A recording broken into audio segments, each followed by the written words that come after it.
we are here, we are gathered here at our funeral. At our funeral. The reason I say that, the system that is being put in place to import investors, the commercial passports that we discussed in December when Ms. Compton was here, and those who were up at Cathedral Hall made it clear we were not interested.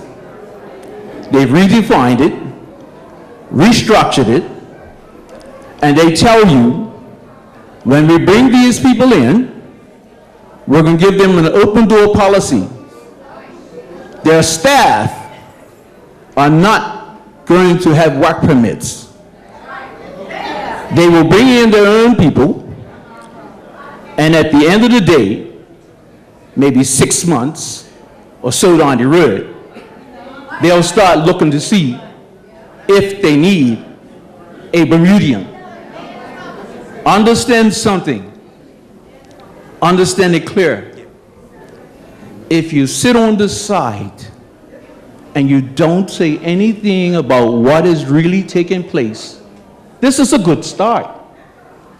But it's obvious they don't understand how serious you are. They don't believe that you're prepared to say, you know what? If a furlough day I have to give up, then maybe I'll give up 5 furlough days. Maybe I'll just stop. We'll just stop going to work, close the island down, and help them to understand we are not, I didn't even vote for you, but I have to say this. We don't want you to sell off this island. We don't want you to sell off the opportunities of us, our children, our grandchildren, or the children that are not even born yet.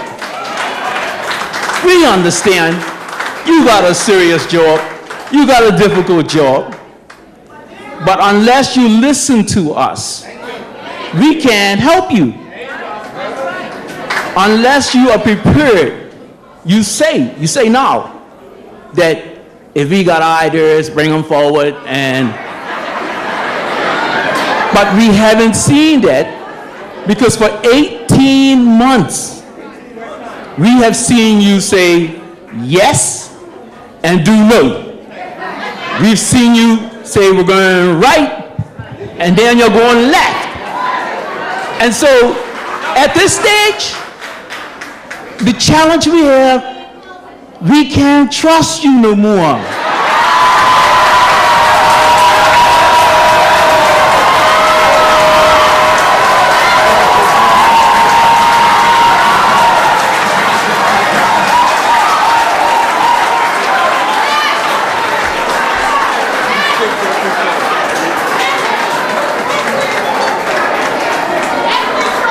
Good evening, Mr. Finance Minister, Mr. Bob Richards. You're Caribbean Seed, I'm Caribbean Seed. Yes, sir. So we all came from one place, come to Bermuda to make a life for ourselves and for our offsprings. We are titled Quango Behavior. That presentation is Quango Behavior. You don't allow us to have no say, you have all the say. The table that you sit at is a rectangle table, but the world is round.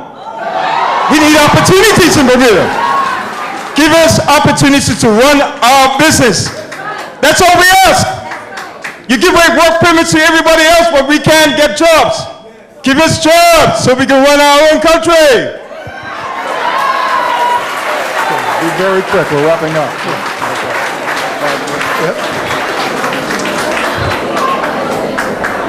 Good evening, everybody. One thing that we haven't talked about yet, and if you take a good look at me, this is what we need to talk about, because medical. You remember that?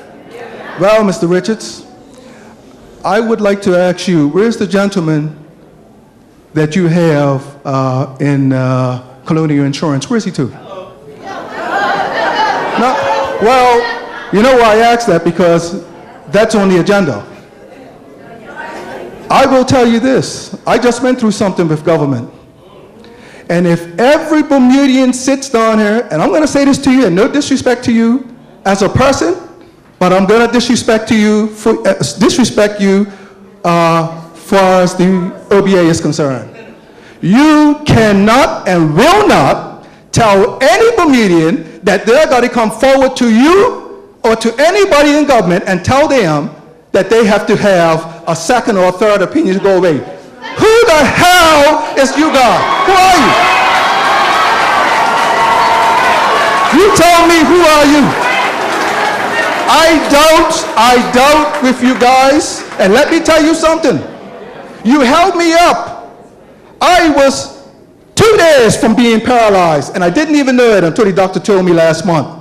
2 days, because your insurance company held me on the phone for a whole 2 hours, debating whether I need to have surgery. You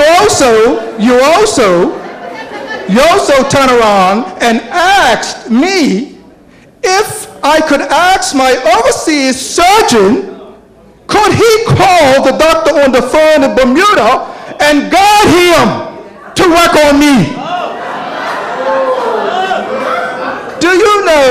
Do you know what I asked the insurance company, government insurance company?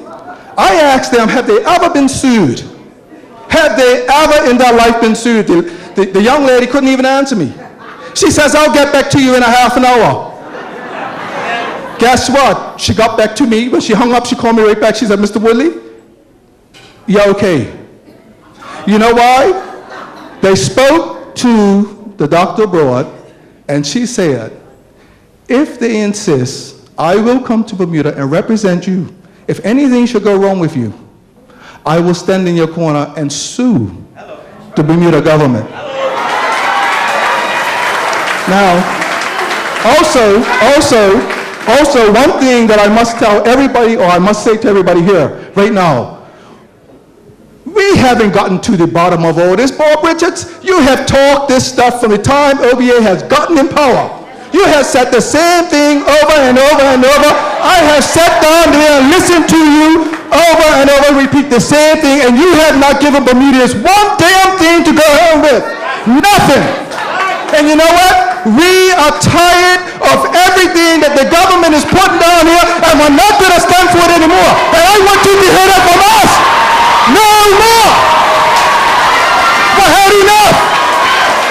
The Science Commission and all that, we had enough. We're tired. So let me tell you what I believe that everybody in there is thinking about doing. They're going to walk the road until the Bermuda government stands up and understands where we're coming from, because guess what?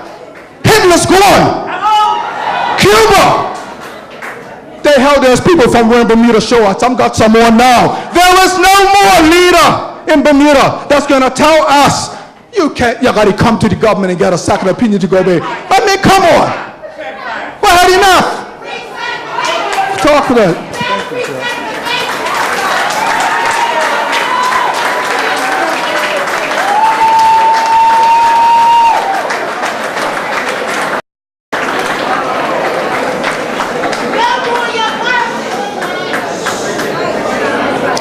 Good evening to my people in Bermuda. I am so glad to see you here today. And I'm sorry I came late, but my heart goes out to each and every one of you that are here tonight, because this is really important. To you, Mr. Bob Richards, I have to be very clear about some things. I was not here. My mother was sick, and I was in Boston when this whole thing about the furlough went on. I just want one question, because I thought somebody was going to ask it the way that I wanted to ask it. Okay, so I'm a teacher. I'm at the top of my pay scale, and nobody had discussed the teachers that were already at the top of the pay scale. There's nowhere else for me to go. So I'm just working, right? And so the furlough day came. Okay, so you're taking X amount of dollars out of my paycheck. And not just me, but so many other people. Here's my first question. I just want to be clear. Was that amount of money supposed to be going towards paying off a certain amount of debt?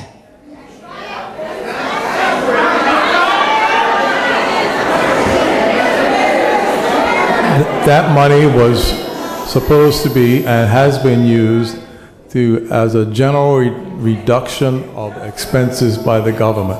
But that's right. Bear in mind that in spite of the furlough day and all the other expense cuts that we made last year, we're still short $267 million. Okay, but with the general expense amount, whatever the amount was that you were trying to reduce, yes, with us collectively putting into that fund, whatever it was not a fund. Well, how much of the debt has been reduced because we did this? The debt has not been reduced. So it's been increased or it stayed? So it's been increased or it stayed the same? Okay. I guess, let me ask it another way. What effect did taking the money out of the people's purses have on this expense? If it wasn't decreased, was it increased because you took the money? I just want to understand this. Okay, I understand your question. What we have achieved, that last year we had a $330 million deficit. This year, that deficit is going to be reduced to $267 million, right? And the reduction in expenses that has come out of civil service paycheck has gone to reduce that deficit. That's what's happened. Okay, may I ask you and the government to do this is the first thing I need done. On behalf of the people of Bermuda, I would like you to post in the Royal Gazette what this amount was, how it's being reduced, and say thank you. Because I don't even feel like I've been thanked for the amount of money that's coming out of my paycheck. I just feel like it was something that was done that had to be done, and I have no idea what has been done. So I'm asking you to put in writing, in the press, I don't know, within a week, I guess that could be a good amount of time. Please let me finish. Could you put in the newspaper, so that everybody can see it and honestly say, we have taken X amount of dollars from the people of Bermuda, the Bermudians, we put it towards X, Y, Z, and here is where we stand at this moment. That's the first thing I'm asking you to do. Put it in writing so we can all see. Yes, is that possible? Can you agree to do that? Thank you. My next thing is about this whole thing about bringing in foreigners to do our work. I'm gonna say this, I don't know of any other country in the world that brings in foreign people to deal with their issues. And I really, really feel sad that we can't look her to see where the talent is and use the talent here and pay them the same amount of money you would pay a foreigner to come here and do the work, right? Because I'm sure that there are some people that can do some consultative jobs here much better because we know the country. But aside from all of that, and I haven't heard anybody say this, and again, I did come late, I want to talk about increasing the tax dollars that we take from international business. And I think it's something that we could do because, Mr. Finance Minister, there's been this whole boogeyman tactic that's been going on, and it's been driving me nuts.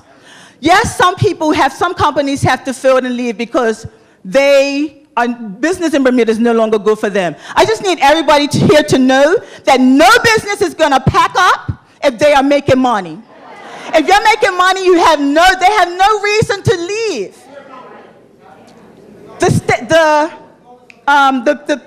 What do you call them? The stakeholders, or the people that actually make money from the people that are doing this business, they will say that, if they're not making the same amount of money, or the money looks like it's going down, they have to do something. The people that put into these businesses, they have to have their money back. My thing is this. I don't think that there is any exempt company that has come to Bermuda and has not reaped benefits. And you know why I say that? It hurts when I see in the paper, and I didn't check last year, I don't know, when I used to see Mr. Brian Duperreau made $50 million this Christmas as at December 31st, personally. Mr. Bob Cooney, I'm going to call some names, made X millions of dollars at the end of this, at December 31st, whatever. And they used to proudly boast in the newspaper at the end of the year the amount of money they made. So I'm saying to you, I am aware of the amount of taxes that these exempt companies are paying, and it is not enough. I would like to put on the table that you and your members actually discuss how we can actually talk to them about increasing the taxes, because quite frankly, I don't think that that would be a real issue. I really don't think that that would be a real issue. And I don't know if the conversation has been had, but that's one way to increase the revenue of this country. And if they're bragging about the billions of dollars they make, can we take advantage of that? And that's my honest question. That's one way to have an income in this country. Well, can I answer that question?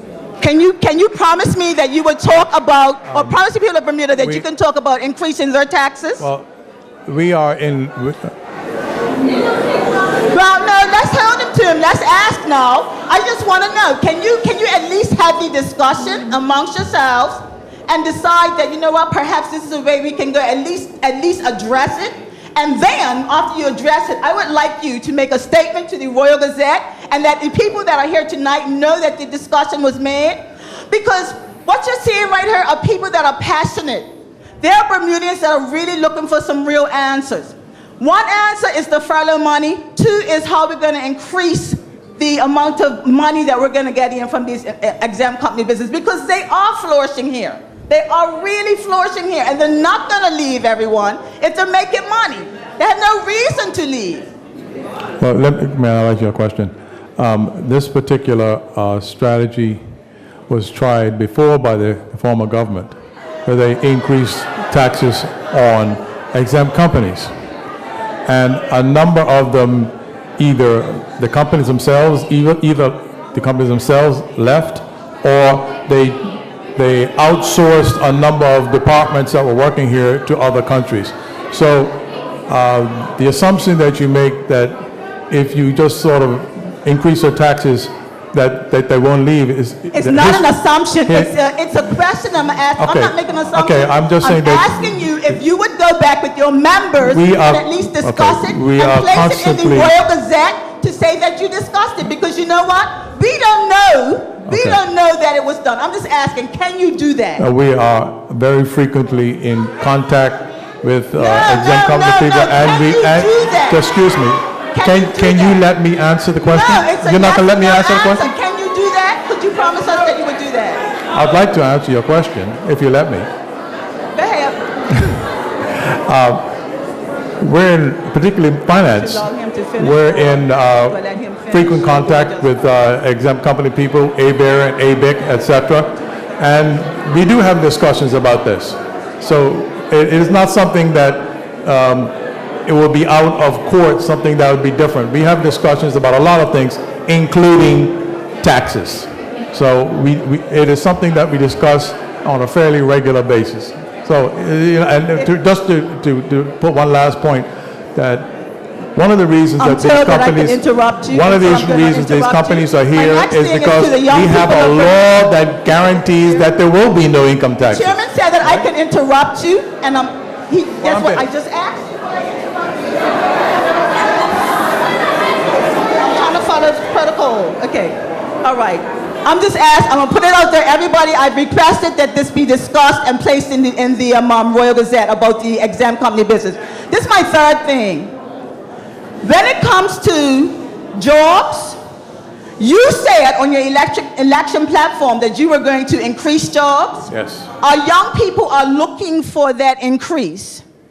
I want to know, what message can you give them about your building up these jobs that you have somewhere for them? Because I don't see where 2,000 jobs have been increased. And that's been a conversation that I've had on my kids for a very long time. I think you should tell your students that the promise for 2,000 jobs was over 5 years. We're just less than 2 years out. We're still working on it. It's a work in progress.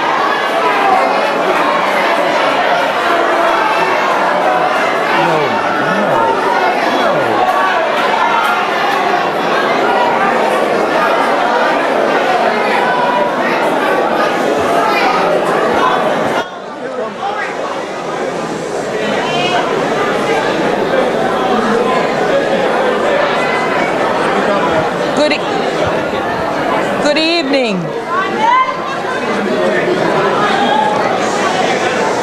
Good evening. Most people know me as Nana Peggy. I'm going to save the best for last. And that means I'm going to close out the evening on a note or notes which I would like all of you to ponder on. I was referred to as the sign lady a couple of months ago, and so I proceeded to produce another sign. It's a little bit more friendlier. As you know, Bermuda has been under a very, very deep cloud of gang violence. And many of the brothers are now serving time behind concrete walls and iron bars, whilst the big gangs are actually out here.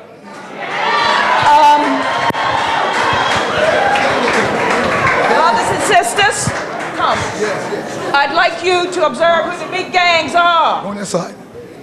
Who these big gangs are. Gang OBA violence.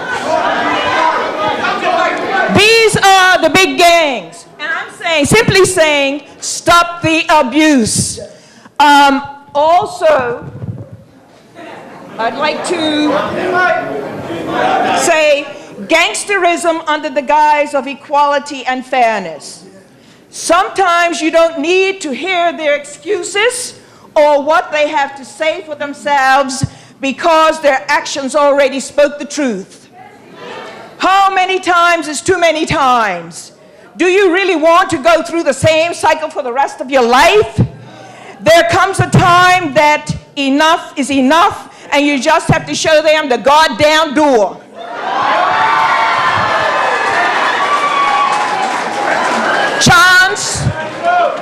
Chance has never yet satisfied the hope of a suffering people. The OBA is run on a bluff. All tyranny needs to gain a foothold is for people of good conscience to remain silent. And I say, this is the real gang in Bermuda. And our brother, Randolph Horton, is a hangers-on of the OBA gang. And I further venture to say to everyone here who looks like him, and you notice how I've separated the ethnicity, to everyone here who looks like him, I must tell you that the graves of our ancestors are weeping. You done? Almost? Thank you. Good. Okay, we're going to wrap it up now. Minister, do you have any closing remarks? Use this mic. Just in closing, ladies and gentlemen, I'd like to thank you for coming out, speaking your mind, exercising your democratic right to speak your mind. That's the nature of the democracy in Bermuda. I have heard you. My colleagues that are here have heard you. Thank you. Our premier is off the island at the moment. But we have heard you, and we thank you very much for coming. Good night. Thank you all very much. Thank you.